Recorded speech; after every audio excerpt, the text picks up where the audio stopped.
मनीष सिसोदिया यह नाम दिल्ली की राजनीति में काफ़ी गरमा रहा है और जब से आबकारी घोटाले मामले में मनीष सिसोदिया को जेल हुई है और ईडी की कार्रवाई उनके ऊपर हुई है, तब से मामला और भी गर्म नजर आ रहा है। मनीष सिसोदिया की गिरफ्तारी पर लगातार अरविंद केजरीवाल और उनकी पार्टी के अन्य नेता केंद्र सरकार को घेरते हुए नजर आ रहे हैं, जिसमें कहा जा रहा है कि आम आदमी पार्टी अच्छे काम कर रही है जो केंद्र सरकार को पच नहीं रहा और इसीलिए वे हमारे नेताओं को जेल में डालकर उनकी आवाज़ बंद कर रहे हैं।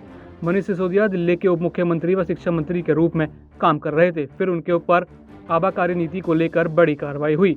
इसके बाद वे लगातार चर्चा में आने लगे और अब दिल्ली से आगे निकलकर वह पूरे भारतीय राजनीति की चर्चा में आ चुके हैं और इस बीच वे लगातार जमानत के लिए याचिका दायर कर चुके हैं, मगर जमानत नहीं मिली। इस बीच उनकी ज़िंदगी पर हैरान कर देने वाला खुलासा हुआ है। तो आज आपको बताते हैं कि मनीष सिसोदिया ने पत्रकार बनकर शुरुआत की और आज कैसे राजनीति का इतना बड़ा चेहरा बन गए। मनीष सिसोदिया का जन्म 5 जनवरी 1972 को उत्तर प्रदेश के हापुड़ जिले में हुआ था। उन्होंने अपनी प्रारंभिक शिक्षा भी हापुड़ से ही सरकारी स्कूल से प्राप्त की थी।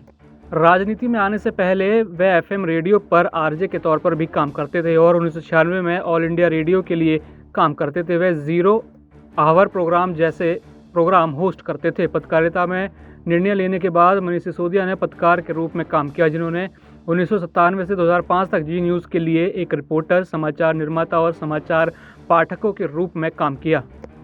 वर्ष 2011 में जब केंद्र में कांग्रेस की सरकार थी और भ्रष्टाचार बहुत अधिक बढ़ गया था, तब वे अन्ना हजारे के नेतृत्व में इंडिया एजेंट करप्शन आंदोलन में शामिल हुए। इस आंदोलन में अरविंद केजरीवाल, कुमार विश्वास, प्रशांत भूषण और किरण बेदी लोगों ने भी भ्रष्टाचार के खिलाफ जंग शुरू की, जिसके बाद ये राजनीति की ओर बढ़ गए और दिल्ली के लिए अरविंद केजरीवाल के साथ मिलकर आम आदमी पार्टी का गठन किया। साल 2012 में आम आदमी पार्टी के राजनीतिक मामलों की समिति के सदस्य सिसोदिया बने। पहली बार वे दिल्ली के पूर्वी क्षेत्र पचपड़गंज से विधानसभा चुनाव लड़े और विधानसभा सदस्य के रूप में आए।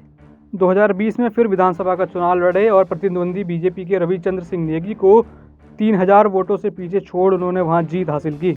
मनीष सिसोदिया ने दिल्ली सरकार के कैबिनेट मंत्री के साथ साथ अन्य योजना जैसे शिक्षा, वित्त मंत्रालय, पर्यटन, श्रम, भूमि और भवन, सेवा, संस्कृति, भाषा, कला योजना जैसे अन्य विभाग संभाले।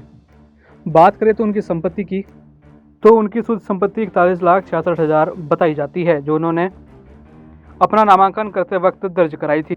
आपको एक खास बात बताते हुए चलें, सिसोदिया को उनके काम के लिए सर्वश्रेष्ठ शिक्षा मंत्री के पुरस्कार से सम्मानित किया जा चुका है। इतना ही नहीं, सिसोदिया की बनाई डॉक्यूमेंट्री को फिल्म पुरस्कार भी मिल चुका है। 2016 में द इंडियन एक्सप्रेस की ओर से इन्हें 100 सबसे प्रभावशाली भारतीयों की सूची में शामिल किया जा चुका है।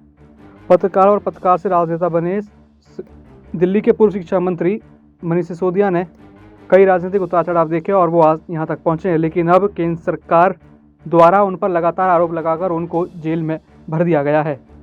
जिनकी आज़ादी के लिए लगातार उनकी पार्टी लड़ रही है। उनकी पार्टी का कहना है कि मनीष सिसोदिया को हम जेल से छुड़ा के लाएंगे और फिर दोबारा वो दिल्ली की शिक्षा के लिए काम करते हुए आप लोगों को नजर आएंगे।